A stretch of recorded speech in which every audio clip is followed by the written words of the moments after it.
I don't know if you've ever heard of or come across Sophie Morgan.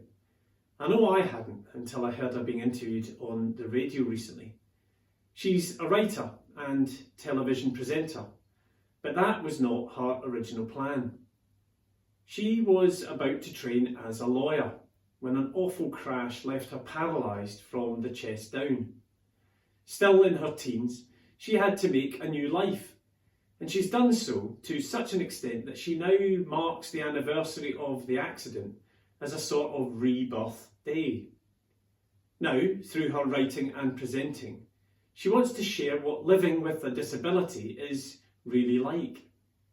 Keen to challenge the stereotypes and assumptions that are so common, she hopes to help people appreciate the complexity of living with paralysis or any other disability.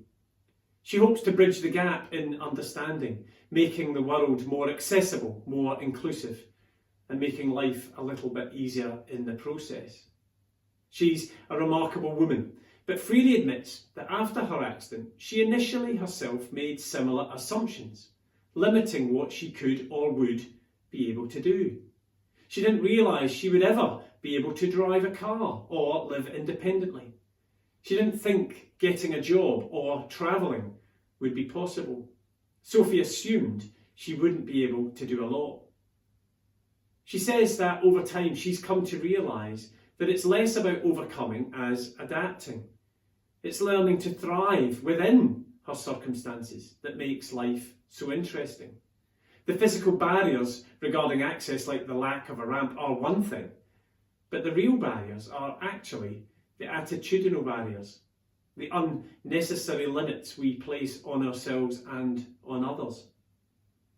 Whatever our circumstances, I reckon we can all be guilty of limiting ourselves unnecessarily with our assumptions and ignorance, our attitudes and preconceived ideas.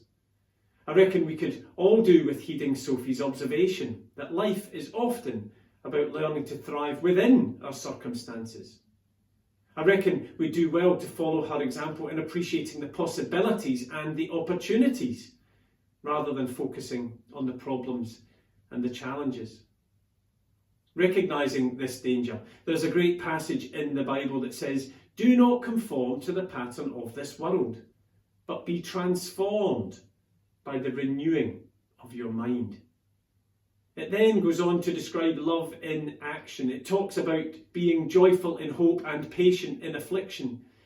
It also suggests feeding our enemies and overcoming evil with good. Challenging stuff, but like Sophie Morgan's example, perhaps worth thinking about.